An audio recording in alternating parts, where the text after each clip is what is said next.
Existem segredos que o tempo, por mais impiedoso que seja, não consegue apagar por completo. Eles ficam escondidos sob camadas de poeira em arquivos provinciais que ninguém visita há décadas. Foi em um desses porões, entre o cheiro de mofo e o papel que se desfaz ao toque, que encontrei uma anomalia. No livro de matrícula do 7º Batalhão de Voluntários da Pátria, um registro chama a atenção de qualquer investigador atento. Há um borrão negro, denso, feito com tinta ferrogálica, sobre um dos nomes da lista de 1865. Alguém, há mais de um século, tentou riscar aquela existência da memória oficial do Império do Brasil. Mas a tinta ferrogálica tem uma característica peculiar. Ela corrói o papel, deixando o relevo do que foi escrito por baixo. E sob aquele rastro de ódio e medo, consegui ler o nome que o poder tentou enterrar com todas as suas forças. Ali estava escrito Sebastião, mas o Estado queria que o mundo acreditasse que aquele corpo pertencia a outra pessoa. Esta não é apenas uma história sobre a Guerra do Paraguai ou sobre a escravidão que manchou nosso solo por séculos. É o relato de uma traição tão profunda que exigiu o apagamento total de um herói para proteger uma linhagem de covardes. O que vocês estão prestes a ouvir é o que os livros de escola decidiram omitir por pura conveniência política. Antes de avançarmos para os pântanos do Humaitá, você precisa entender quem era o homem por trás do borrão de tinta. E para isso, convido você a se inscrever no canal agora, para que mais verdades como esta não sejam silenciadas pelo tempo. Acompanhe esta investigação até o final, pois o que aconteceu no engenho Alagoa Parda mudará sua forma de ver a nossa história.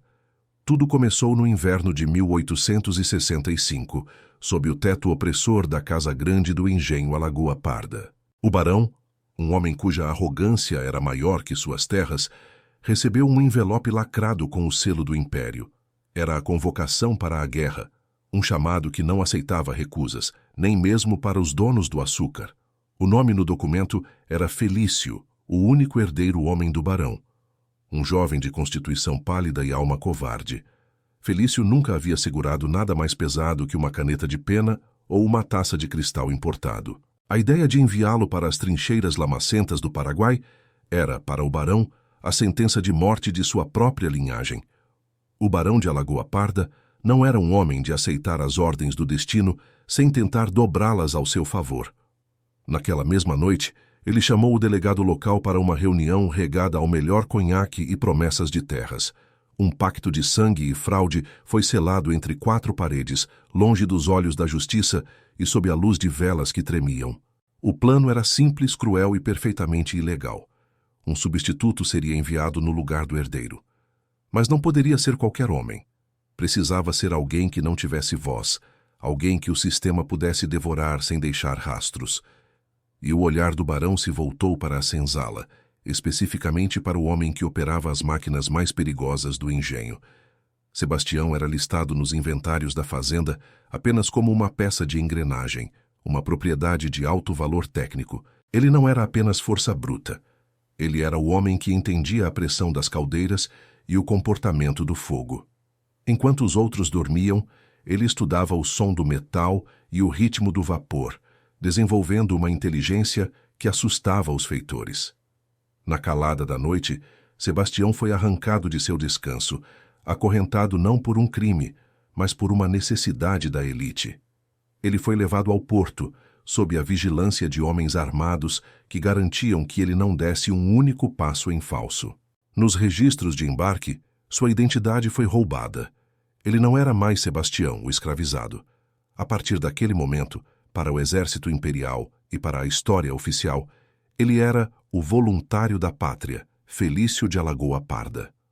O barão sorria enquanto via o navio partir, acreditando que havia comprado a vida de seu filho com o sangue de outro. Se Sebastião morresse, o herdeiro estaria livre de qualquer obrigação. Se vivesse, a glória seria de um nome que ele nunca possuiu. O que o barão não previu em sua cegueira aristocrática foi que a guerra é o maior equalizador de homens que existe. No fronte, as patentes e os nomes pomposos valem muito pouco quando o canhão inimigo começa a ditar as regras. Sebastião chegou ao Mato Grosso sob um sol escaldante, cercado por oficiais de carreira que tremiam em suas fardas engomadas. Os oficiais brasileiros, muitos deles jovens nobres que nunca haviam dormido no chão, estavam perdidos na geografia do pântano. Eles seguiam manuais europeus que não faziam o menor sentido nas margens traiçoeiras do rio Paraguai. Enquanto isso, Sebastião observava o terreno com a mesma atenção que dedicava às válvulas de pressão do engenho. Ele entendia de resistência, de calor e, acima de tudo, de sobrevivência sob condições extremas. Enquanto os tiros de artilharia cessavam para os soldados comuns, para Sebastião, a guerra era um cálculo tático. Ele começou a notar padrões na artilharia de Solano Lopes que os generais em suas tendas de luxo ignoravam por arrogância. A primeira grande prova veio no cerco de Humaitá, um labirinto de águas paradas e morte escondida na vegetação. O batalhão estava cercado, com a munição acabando e a moral sendo corroída pela febre e pelo desespero. Os oficiais, paralisados pelo medo de tomar uma decisão errada, esperavam por ordens que nunca chegavam do comando central. Foi então que o falso Felício deu um passo à frente, não com gritos de heroísmo, mas com uma observação técnica. Ele percebeu que a pressão do ataque inimigo seguia um ritmo previsível, como a descarga de uma caldeira mal regulada. Sebastião sabia que se eles flanqueassem a bateria de canhões pelo pântano, o ângulo de tiro seria nulo. Ninguém queria ouvir um homem que eles julgavam inferior, mas a iminência da morte silenciou o preconceito dos soldados. Os praças, homens simples que sentiam o cheiro da pólvora, começaram a enxergar algo diferente nos olhos de Sebastião. Havia um comando ali que não vinha de um decreto imperial, mas da autoridade de quem conhece o perigo de perto.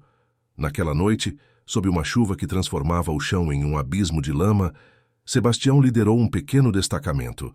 Eles não marcharam como soldados de desfile. Eles se moveram como sombras, fundindo-se à vegetação que os oficiais tanto temiam. O silêncio do pântano era interrompido apenas pelo som da respiração presa de homens, que sabiam que não voltariam se falhassem. O ataque de flanco foi executado com a precisão de um mecanismo de relógio, exatamente como Sebastião havia planejado. Em questão de minutos, a bateria paraguaia, que martelava o batalhão há dias, foi silenciada sem que um único tiro de aviso fosse disparado. Quando o sol nasceu, o 7º Batalhão estava salvo, mas o mérito oficial foi creditado ao nome que constava nos papéis. Os jornais da corte, no Rio de Janeiro, publicariam semanas depois o heroísmo do jovem Felício de Alagoa Parda. O barão, em seu casarão, brindava com champanhe a bravura do filho que estava, na verdade, escondido sob os lençóis da fazenda. Ninguém mencionava o homem negro que, com as mãos sujas de pólvora e lama, havia mudado o destino daquela batalha. Mas dentro das trincheiras, a verdade não podia ser rasurada com a mesma facilidade que um documento de cartório. Os soldados que sobreviveram graças a Sebastião pararam de olhar para a cor de sua pele e começaram a saudar sua coragem. Ele ganhou condecorações silenciosas, entregues em apertos de mão e olhares de respeito que valiam mais que qualquer medalha de bronze. Sebastião, contudo, não lutava por glória ou por um império que o mantinha em correntes antes do conflito. Ele lutava por um documento que trazia escondido junto ao peito, dentro de uma pequena bolsa de couro curtido. Era a promessa escrita, arrancada do barão sob pressão, de que se ele voltasse vivo, sua alforria seria finalmente registrada. Ele acreditava que o sangue derramado no campo de batalha seria o pagamento final pela sua liberdade e dignidade.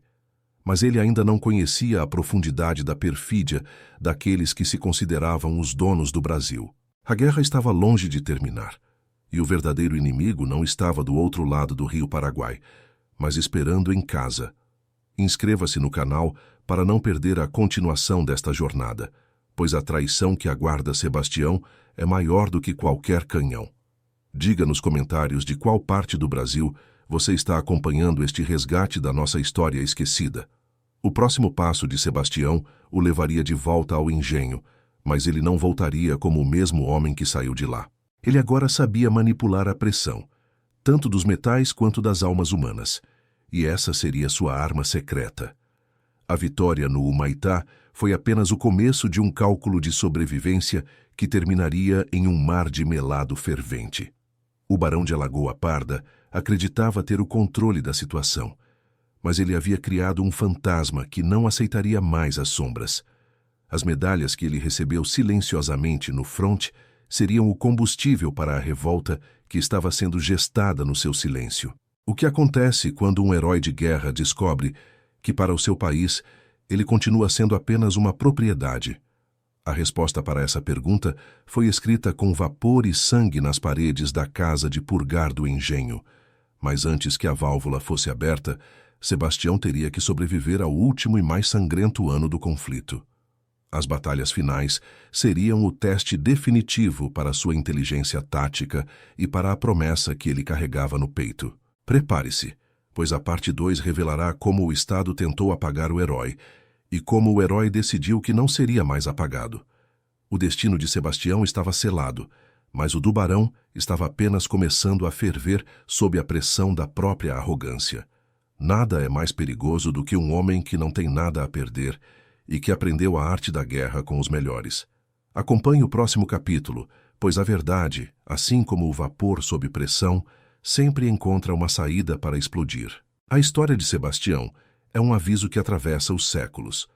A justiça pode ser tardia, mas ela é inevitável quando o oprimido aprende a dominar as ferramentas do opressor. O engenho Alagoa Parda nunca soube que estava criando seu próprio carrasco nas caldeiras de açúcar. O silêncio que se segue agora é apenas a calmaria antes da explosão final que mudaria a província para sempre. A Guerra do Paraguai terminou oficialmente em março de 1870. Mas para Sebastião, a verdadeira batalha estava apenas começando. Enquanto os navios brasileiros retornavam ao Rio de Janeiro, sob salvas de canhão e aplausos da elite, ele permanecia nas sombras do convés. Ele não era o herdeiro que o império esperava. Ele era a prova viva de um crime que a nobreza não estava disposta a admitir. Sebastião sentia o peso da medalha de prata escondida sob a farda puída, um objeto que simbolizava sua bravura em Curupaiti. Mas, mais do que o metal, o que queimava contra sua pele era o diário de marcha que ele havia mantido em segredo durante 5 anos.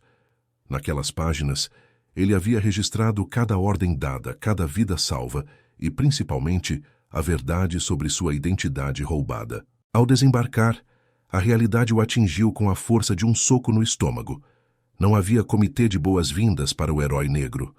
O barão de Alagoa Parda já havia enviado seus agentes ao porto, não para celebrar o retorno do filho, mas para garantir que o substituto desaparecesse.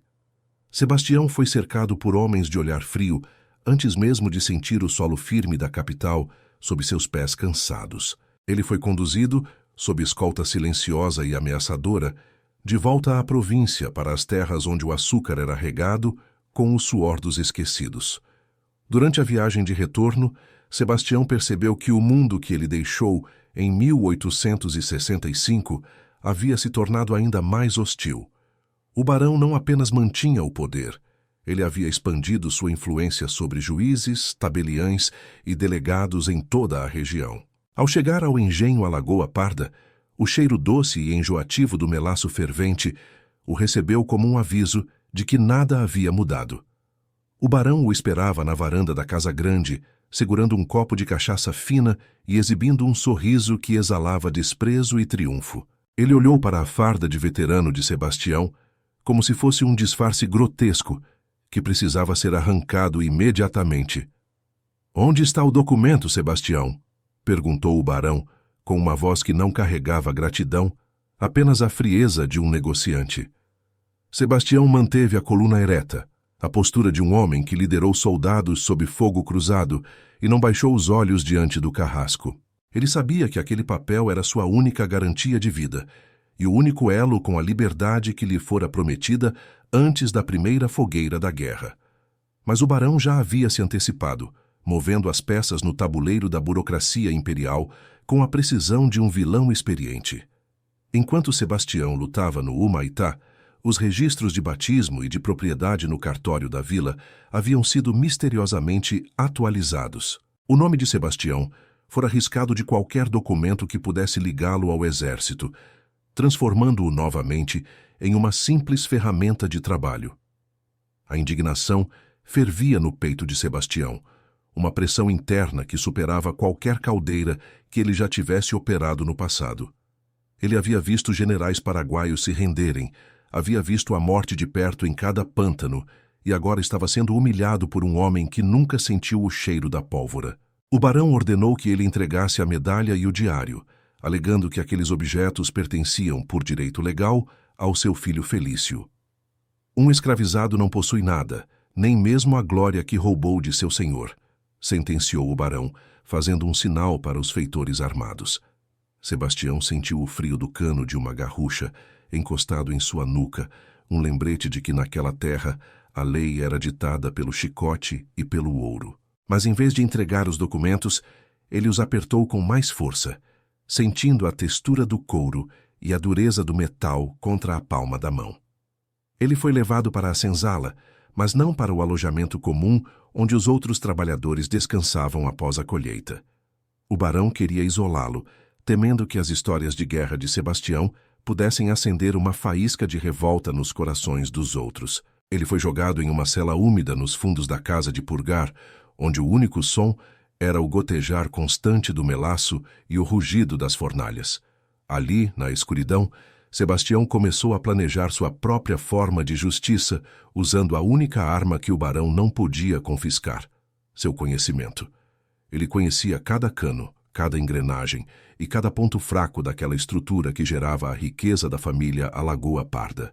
Ele sabia que a pressão que mantinha o engenho funcionando era a mesma que, se mal conduzida, poderia reduzir tudo a cinzas e metal retorcido.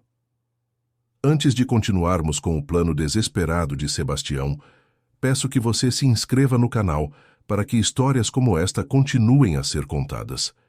Sua inscrição garante que a memória desses brasileiros, apagada pelos livros oficiais, seja finalmente honrada e compartilhada com o país. Comente aqui embaixo de qual cidade do Brasil você está assistindo e se já ouviu falar de casos de substituição de soldados na Guerra do Paraguai. O barão, sentindo-se vitorioso, decidiu que a execução de Sebastião deveria parecer um infeliz acidente de trabalho, para evitar perguntas de oficiais do exército. Ele não podia simplesmente matar um homem que, tecnicamente, carregava a identidade de seu filho nos registros militares ainda não alterados. O plano era forçar Sebastião a trabalhar na manutenção da caldeira principal durante a noite, quando o vapor atingia seu nível mais crítico e perigoso. Naquela noite abafada, o ar no engenho parecia carregado de uma eletricidade invisível, como se a própria natureza soubesse o que estava por vir. Sebastião foi levado até a área de fervura, onde o calor era tão intenso que a pele parecia querer se desprender dos músculos. O barão entrou no recinto, protegido por 2 capangas, para saborear o momento em que veria o herói de guerra ser reduzido novamente a um operador de válvulas. Você salvou um batalhão, Sebastião, mas aqui você não passa de lenha para o meu lucro, zombou o barão, aproximando-se da plataforma de metal. Sebastião permanecia em silêncio, suas mãos operando as travas da caldeira com uma calma que começou a inquietar até mesmo os capangas. Ele não olhava para o barão. Seus olhos estavam fixos no manômetro de latão, observando o ponteiro tremer perigosamente na zona vermelha. O barão, em sua arrogância, não percebeu que Sebastião havia removido os pinos de segurança da válvula de escape lateral horas antes. Ele acreditava que o veterano estava apenas cumprindo ordens, quebrado pelo peso da escravidão que o aguardava novamente. Mas um homem que aprendeu a ler a pressão dos canhões inimigos sabe exatamente quando o metal está prestes a desistir de conter a força interna. O silêncio no galpão era interrompido apenas pelo chiado sinistro do vapor que escapava por pequenas fissuras nas juntas da máquina. Sebastião sentia o suor escorrer por suas costas, mas seu coração batia em um ritmo constante, sem o tremor do medo que dominava os outros. Ele sabia que o momento da verdade exigia precisão absoluta. Um único movimento que separaria o passado de opressão do futuro de justiça. "Dê-me o diário agora!" gritou o barão, perdendo a paciência e avançando um passo em direção à zona de perigo térmico. Sebastião finalmente olhou para o seu algoz, e o que o barão viu naqueles olhos não foi submissão, mas uma sentença irrecorrível. Com um movimento fluido e calculado, Sebastião não entregou o papel, mas puxou a trava que mantinha a pressão contida no núcleo da caldeira. O som que se seguiu não foi uma explosão descontrolada, mas um disparo direcionado de vapor e melaço a 120 graus de temperatura. A válvula lateral, sem os pinos de segurança, tornou-se o cano de uma arma de artilharia improvisada, apontada diretamente para onde o barão estava. O líquido fervente atingiu o aristocrata com a força de um projétil, derretendo a seda de sua farda civil e a pele que cobria sua prepotência. Os gritos do barão foram abafados pelo rugido do vapor que continuava a escapar, criando uma névoa densa e mortal dentro do galpão. Os capangas fugiram desesperados, abandonando seu senhor à própria sorte diante da fúria que eles mesmos ajudaram a cultivar. Sebastião permaneceu imóvel na plataforma superior, envolto pela névoa, como um espectro justiceiro que observava a queda de um império pessoal. Em segundos, o homem que se sentia o dono de vidas e destinos estava caído no chão de pedra, sua pele desfigurada pelo calor insuportável. O melaço fervente, que por anos foi o símbolo da riqueza do engenho Alagoa Parda, tornou-se o instrumento da ruína de seu proprietário. Mas Sebastião não havia terminado. Ele desceu da plataforma com o diário e a medalha ainda protegidos, caminhando em direção ao homem caído. Ele parou diante do barão, que agora implorava por uma misericórdia que nunca soube oferecer a ninguém em sua vida inteira.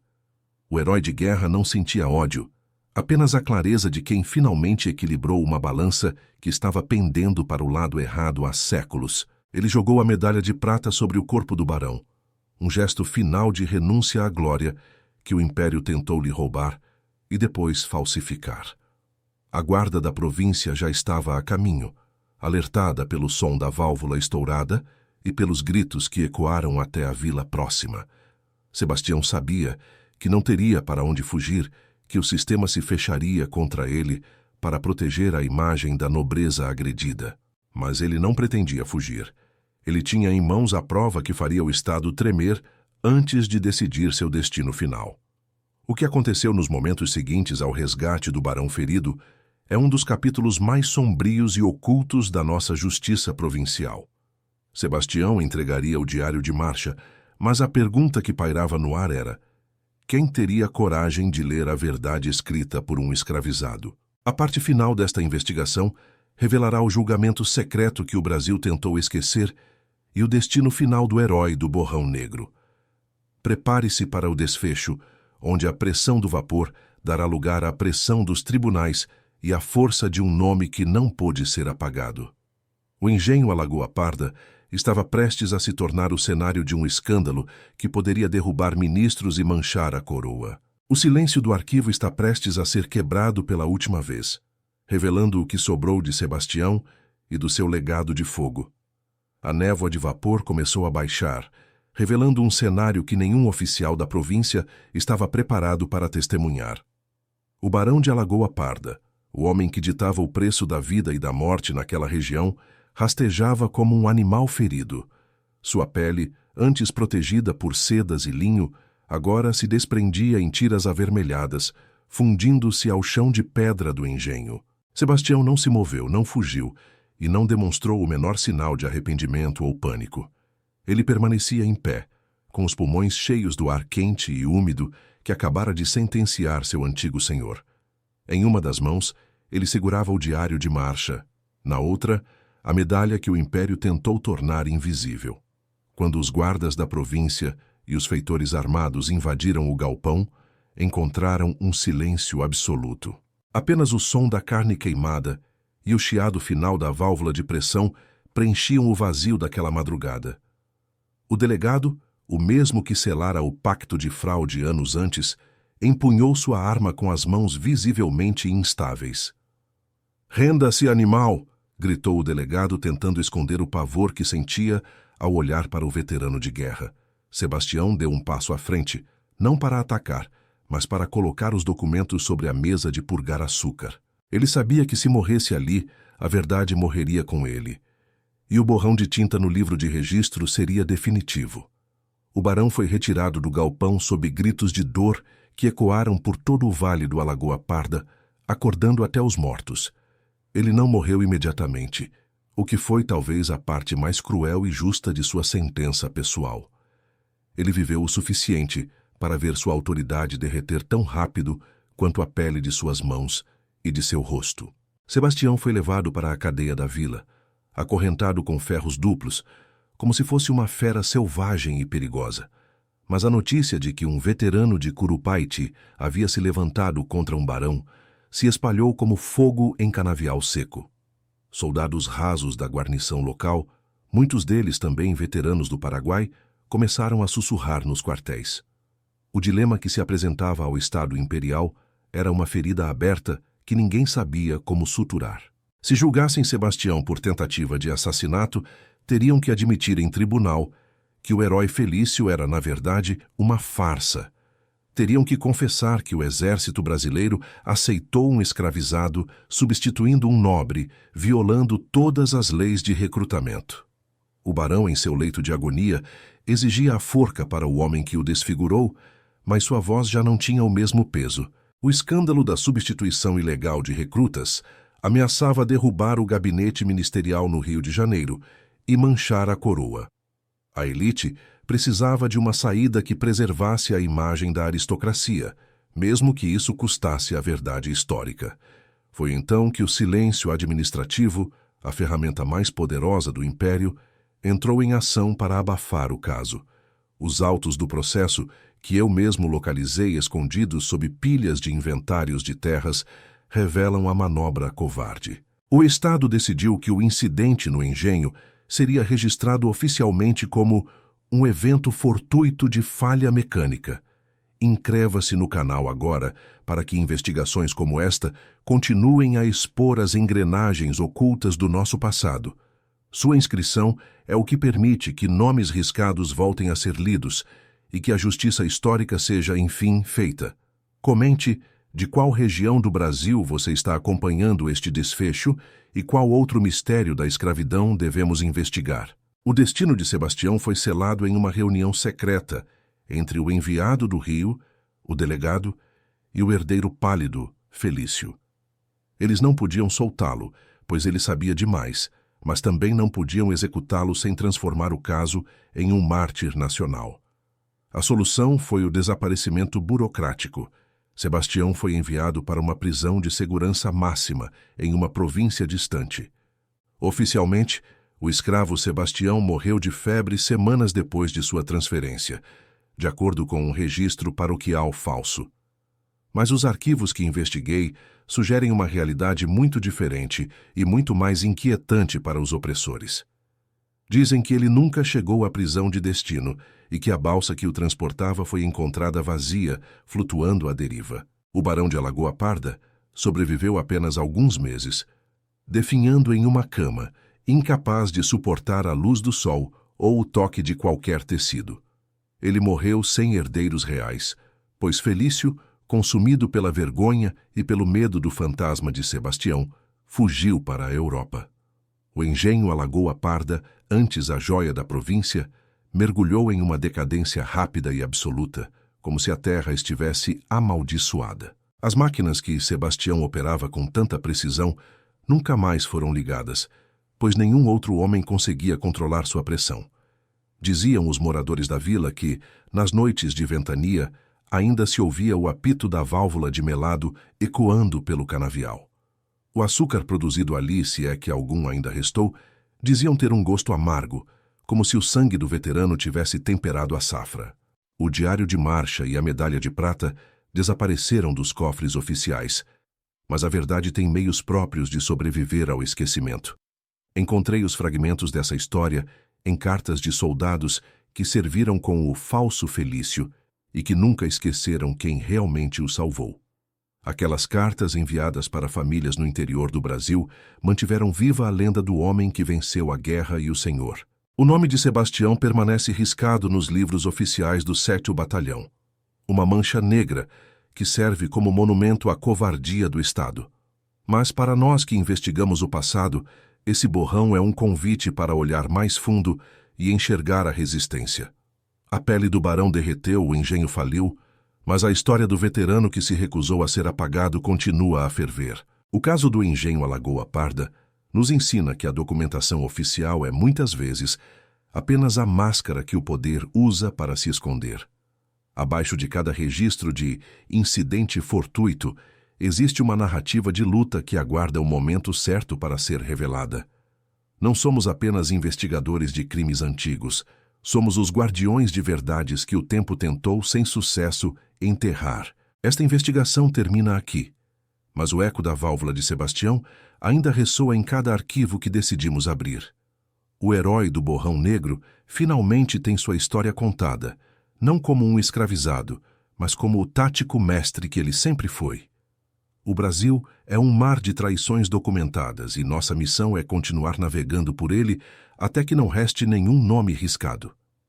Inscreva-se no canal para acompanhar o próximo caso, onde a pressão e o fogo da nossa história se encontrarão novamente. Agradeço por acompanhar este resgate histórico até o final, pois sua atenção é a única justiça que Sebastião recebeu em mais de um século. A verdade permanece gravada no ferro e no vapor, e nós continuaremos aqui, prontos para revelá-la, custe o que custar. A história que nos contam é a superfície, mas a história que vivemos é a profundidade de um povo que nunca parou de lutar. Até a próxima investigação, onde o silêncio dos arquivos será, mais uma vez, quebrado pelo grito da verdade. Este é o fim do registro de Sebastião, o fantasma do Humaitá, o homem que derreteu o poder com a pressão da própria dignidade.